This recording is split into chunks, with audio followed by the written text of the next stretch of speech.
Halo teman-teman, jadi hari ini kita akan membahas mengenai indeks nilai penting dan bagaimana cara menghitungnya. Jadi indeks nilai penting ini masuk dalam analisis vegetasi ya. Kita bisa melihat komunitas yang terdiri dari berbagai macam spesies tumbuhan. Bisa tumbuhan A, tumbuhan B, tumbuhan C, dan seterusnya. Nah, permasalahannya dari berbagai spesies tumbuhan tersebut, mana sih yang memiliki peranan terpenting di dalam komunitas tersebut. Nah, kita bisa mencarinya dengan menghitung indeks nilai penting ini. Jadi, spesies tumbuhan dengan nilai indeks tertinggi, dia ini akan memiliki peranan terpenting, ya, impact tertinggi di dalam komunitas tersebut. Nah, bagaimana kita, menghitung indeks ini? Ternyata indeks ini punya 3 hal yang perlu dihitung, ya, yaitu densitas, frekuensi, dan dominansi. Nah, kenapa kok ada 3 poin ini? Jadi, spesies tumbuhan itu dikatakan, punya penguasaan dalam suatu komunitas, ini perlu dilihat dalam 3 hal, ya. Jadi paling pertama itu kan densitas ya. Jadi kalau densitas ini kita bisa pahami sebagai banyaknya jumlah, ya, jumlah per area ya. Berapa sih jumlahnya per satuan luas area tertentu. Nah, kalau frekuensi kita bisa lihat, kita tuh bisa menemukan tumbuhan itu tuh seberapa sering. Ya, jadi frekuensi ini bisa dihitung dari jumlah plot per total plot ya. Nah, maksudnya plot ini gimana? Jadi ketika kita mengamati suatu komunitas, kita akan menyampling beberapa titik. Ya, kita, sampling beberapa titik dengan ukuran tertentu. Misalnya, teman-teman melihat dari 5 titik yang berbeda. Nah, dari 5 titik yang berbeda itu, kira-kira berapa sih jumlah plot yang ada spesies A-nya?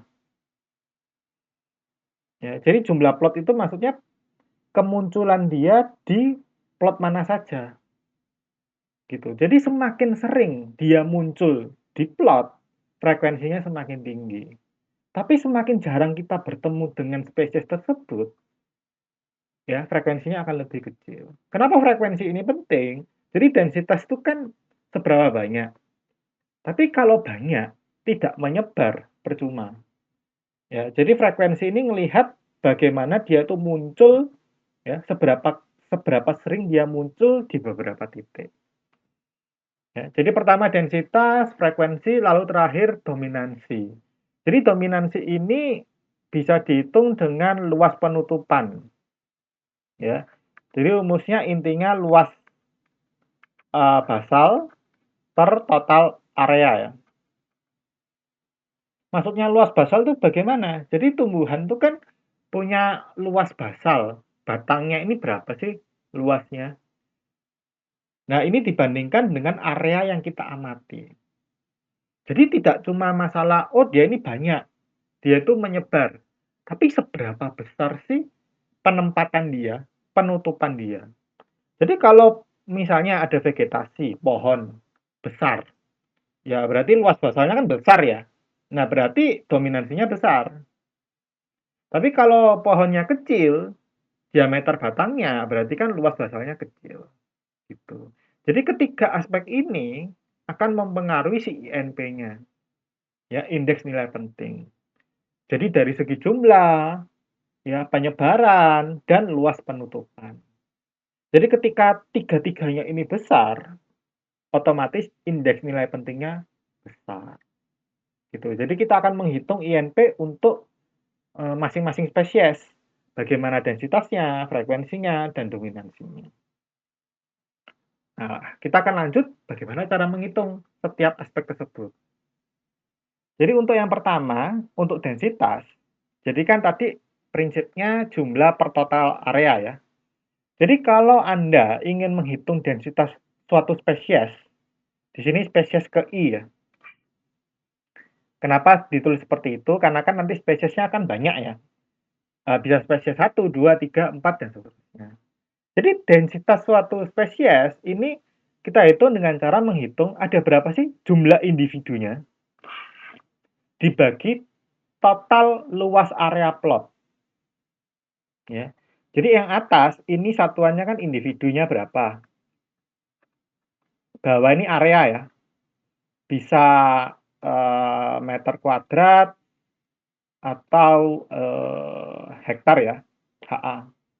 Tergantung Anda mau menggunakan yang mana. Seperti itu. Nah, ini yang atas, ini nilai densitas absolut. Jadi dia tuh benar-benar menunjukkan berapa sih individu persatuan luas area.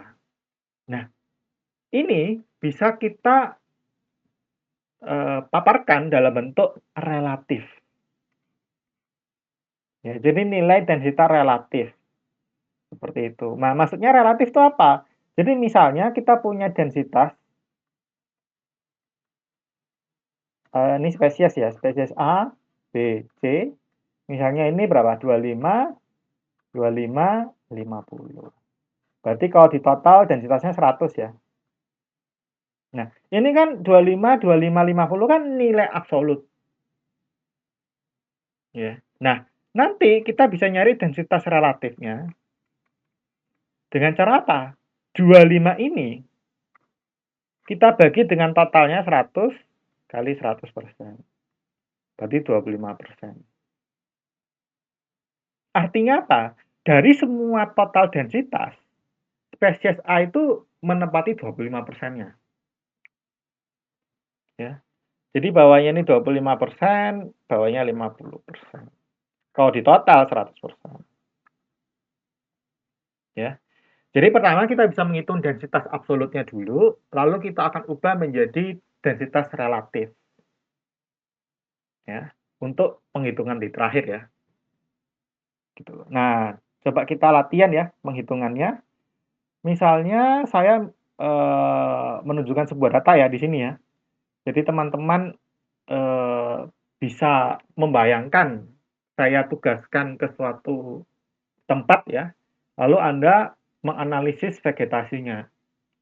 Lalu Anda mengambil 4 plot ya, di sini ada 4 plot ya. Ada 4 plot, jadi Anda membuat 4 plot dengan ukuran ini 20 kali 20 kali 20 ya. 20 kali 20 meter.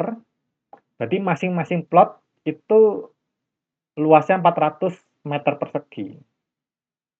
Nah, dari setiap plot itu, Anda mencari vegetasinya. Untuk kasus ini, kita menghitung vegetasi yang habitusnya pohon ya, jadi bentuknya pohon.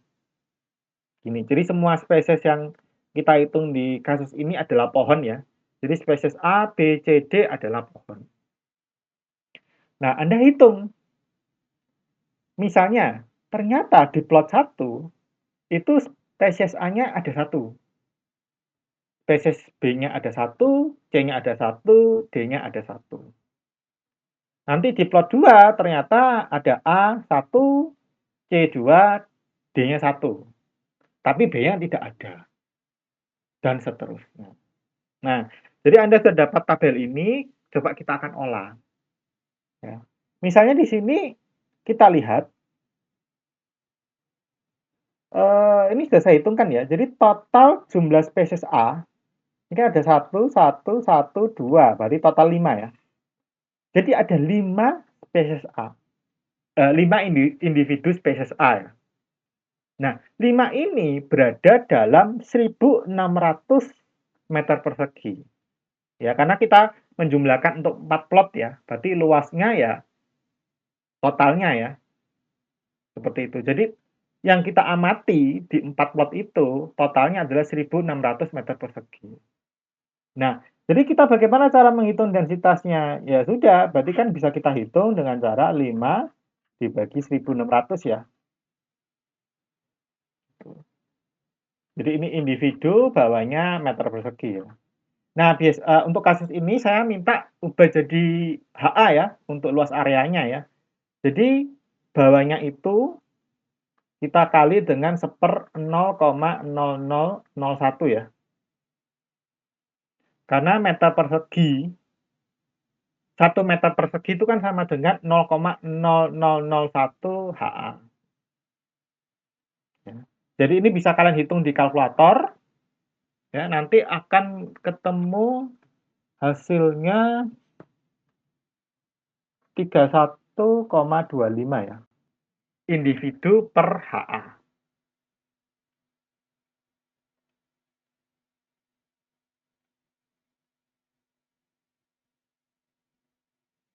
Dan kita akan lakukan untuk semua spesies ya. Jadi di sini untuk yang spesies B ditemukan 12,5, 25, dan 25. Jadi atas itu densitas absolut ya. Di sini untuk kasus ini satuannya individu per hektar ya. Nah, lalu kita akan ubah dia menjadi densitas relatif. Bagaimana caranya? Kita perlu cari dulu total densitas untuk keempat spesies ini. Jadi kalau kita tambah, totalnya itu 93,75. Nah, kemudian kita nyari densitas relatifnya gimana tadi? Jadi 31,25 kita bagi dengan 93,75. Karena kan totalnya segitu ya. Kita kali dengan 100%. Jadi kita akan temukan densitas relatif spesies A itu adalah 33,33% dalam persen ya. Karena kita kali 100% di situ.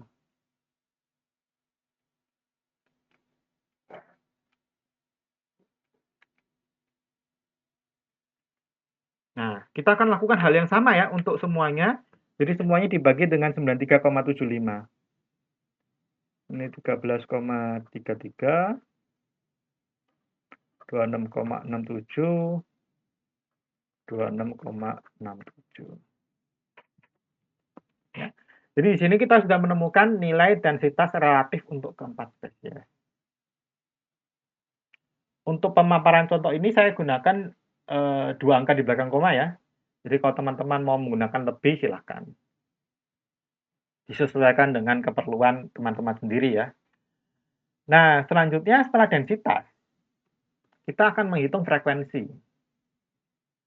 Jadi untuk frekuensi, itu kita hitung dengan cara ada berapa sih jumlah plot yang ditemukan spesies tersebut dibagi jumlah plot seluruhnya. Ya. Jadi misal saya punya 5 plot ya. Saya ketemu spesies A itu di 2 plot. Artinya berapa frekuensinya? Ya sudah 2/5. Artinya kita itu bisa kemungkinan menemukan spesies A itu 2/5 di dalam komunitas tersebut. Ya. Jadi frekuensi ini menunjukkan seberapa sering sih kita bisa menemukan si tumbuhan tersebut. Ya. Jadi kalau frekuensinya tinggi ya berarti Anda lebih sering bisa menemukan dia. Ya, jadi dia lebih menyebar merata ya. Seperti itu. Nah, nanti frekuensi relatifnya sama ya. Jadi frekuensi absolut dibagi frekuensi total. Nah, kita coba ya untuk kasus tadi. Jadi untuk spesies A, itu kan kita bisa mendata spesies A itu kan ditemukan di plot 1, 2, 3, 4.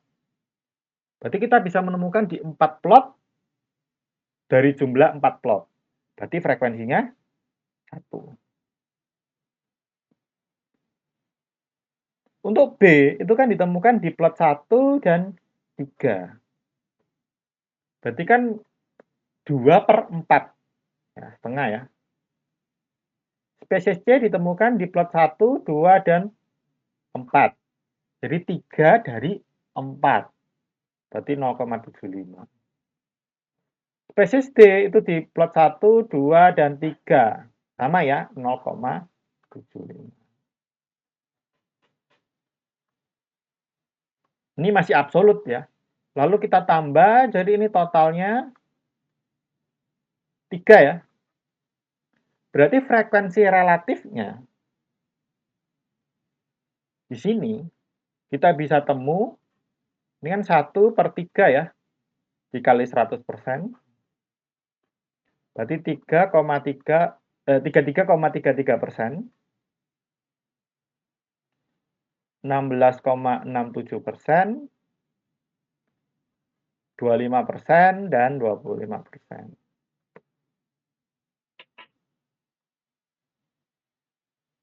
Jadi kita sudah bisa menemukan frekuensi relatif. Nah, selanjutnya, yang aspek terakhir itu adalah dominansi. Jadi kalau dominansi kan ngelihat luas basal area ya, per total area. Nah, berarti data yang harus kita cari itu adalah luas basalnya. Jadi nanti teman-teman biasanya nanti bisa mencoba langsung kan menghitung diameter dari pohonnya. Jadi contoh untuk dominansi, oh ini rumusnya dulu ya. Jadi rumusnya ini luas basal area untuk satu spesies dibagi total ya. Nah, pertanyaannya nyari luas basalnya bagaimana? Ya asumsi misalnya pohonnya ini punya suatu diameter ya. Kan kita ngukurnya biasanya diameter ya. Jadi diameter pohon kan D ya. Jadi kalau kita mau nyari luas basalnya, ya, kan kita anggap dia itu kan lingkaran ya, paling mudahnya ya. Jadi kalau kalau ingat kan luas luas area lingkaran kan pi r kuadrat ya. Atau kalau kita pakai diameter, jadi pi d kuadrat dibagi 4. Seperti itu. Jadi kita bisa menghitung luas basal areanya dengan rumus ini ya. Pi kali d kuadrat dibagi 4. Seperti itu. Ya, dibagi total luas area plot. Ini kurang A ya. Nah, yang pertama ini masih absolut, bentuk absolut nilainya. Sama seperti tadi, kita mencari dominansi relatifnya juga. Ya, berarti diper total dominansi. Nah, kita coba ya untuk cara perhitungannya. Jadi untuk menghitung dominansi berarti kan butuh data diameter ya. Jadi misalkan di sini saya coba buatkan contoh kasus. Jadi spesies-spesies yang telah kita temukan di tempat tadi kan sudah ada ya. Jadi misalnya plot 4 ya. Jadi plot 4 itu kan ada spesies A2 sama spesies C1. Ya, jadi di plot 4 kita ketemu pohon A ada 2, pohon C1. Lalu Anda ukur diameternya. Di sini sudah diameter dalam meter ya, dalam meter. Kayak gitu.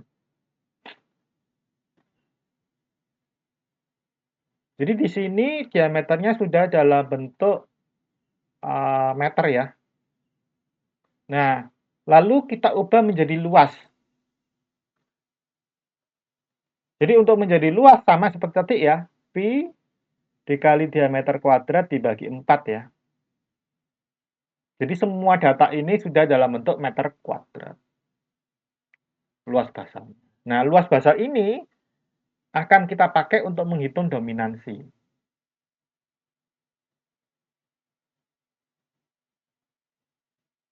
Ya. Nah, coba kita ya untuk menghitungnya kita akan pindah di sini ya. Luas basal area spesies. Jadi contoh, di plot 1 itu si spesies A itu ada berapa luas basalnya. Di spesies B ada berapa, C dan D. Nah, ingat, kalau misalnya individunya ada 2, contoh, di plot 4 itu kan A-nya ada 2 kan ini. Ya. Nah, berarti luas basalnya spesies A di plot 4 berapa? Ini ditambah. Ini ditambah ya. Jadi kalau kita lihat di plot 4 spesies A ini kan sudah dijumlah. Ya. Jadi di plot 4, spesies A itu ada 2,112 meter persegi ya, luas basalnya. Seperti itu. Nah, kemudian, ya ini kan sudah ketemu luas basalnya ya. Nah, kita mau hitung dominansinya ya, teman-teman. Jadi, ini bisa teman-teman coba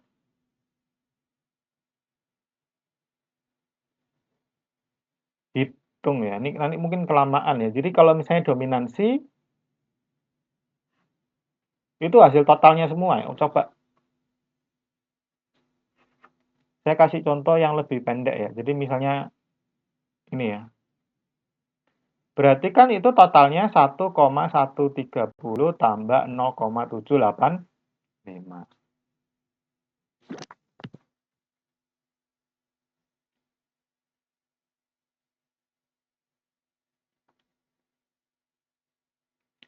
Berarti ini ketemunya 1915 ya. Nah, dominansinya bagaimana? Ya. Jadi dominansinya ini kita coba hitung, ini dibagi dengan total luas area plotnya. Ya, karena kan di sini kita ngelihat individu-individunya kan dari 4 plotnya.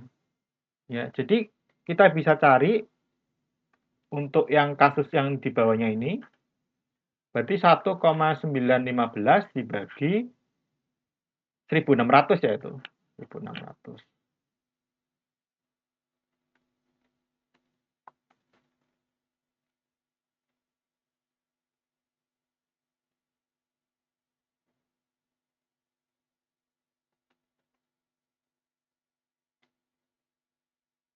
Nah, ini saya minta dominansinya itu kita lihat dalam luas area pengamatan plot per ini ya, per hektar juga ya.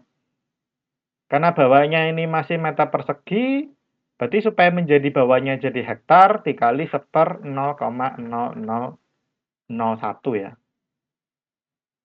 Tuh.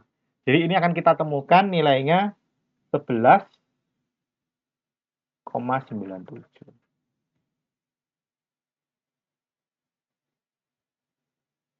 Ya, jadi tergantung pemaparan satuan kalian ya. Jadi di sini kita coba lihat mereka ini dalam per hektar ya, luas basalnya.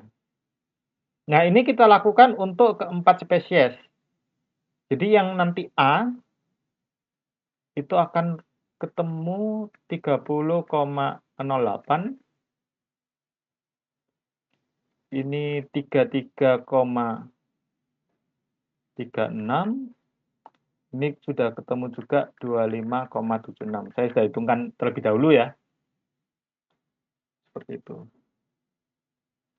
Nah, lalu ini kita cari totalnya ya. Jadi misalnya pakai biru. Jadi total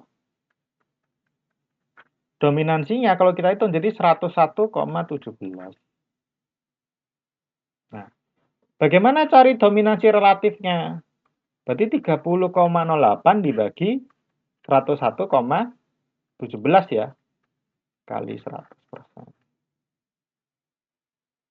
Jadi kita akan ketemu di sini 29,73, 11,83, 32,97, dan 25,46%. Ya, semua dalam persen.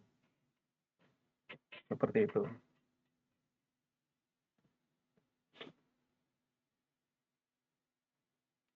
Nah, berarti sekarang kan posisinya kita sudah menemukan densitas relatif, frekuensi relatif, dominansi relatif. Gitu. Jadi yang kita akan pakai untuk menghitung INP itu adalah nilai-nilai relatif tersebut. Kenapa? Karena kalau nilai absolut itu kan bisa bergantung satuan ya, satuan area tadi ya. Jadi sebenarnya kalau kalian mau ngamati pakai satuan area yang lain tidak apa-apa sih. Ya, kalau Anda cari penelitian kan tergantung penelitinya mau menyatakan dalam bentuk apa. Tapi setelah ini dibagi dengan total itu berubah. Jadi nilai relatif ya. Jadi satuannya sama semua dalam persen. Nah, semua nilai relatif tadi ya itu akan kita rekap ya. di sini. Jadi kita sudah menemukan untuk spesies, keempatnya ya. Oh ini A, B, C, D ya, bukan 1, 2, 3, 4 ya. Jadi A, B, C, dan D ya. Jadi untuk 4 spesies ini kita sudah menemukan densitas relatif, frekuensi relatif, dan dominansi relatif. Ini semua ditambah ya. Jadi kita bisa menemukan di sini nilainya 96,39, 41,84, 84,64, sama 77,13. Ya. Kalau kita pahami nilai relatif itu kan maksimal 100 ya. 100% ya. Jadi ini ibaratnya kan 100% maksimal. Ini maksimal 100, ini maksimal 100. Jadi INP itu nilai maksimumnya 300.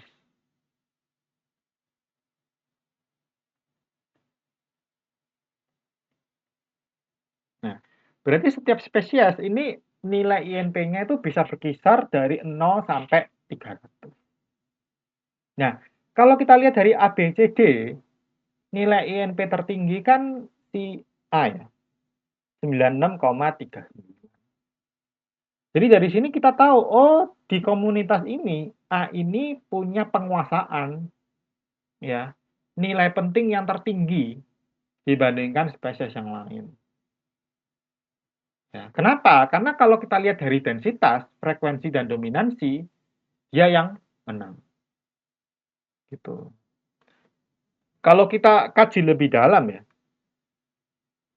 sebenarnya kan spesies A itu kan kalah ya dominansinya. Ini ya. Spesies A itu kan dominansinya kalah ya dengan si C. A itu kan 29, tapi C lebih besar 32. Sayangnya, kenapa A ini jadi lebih tinggi INP-nya?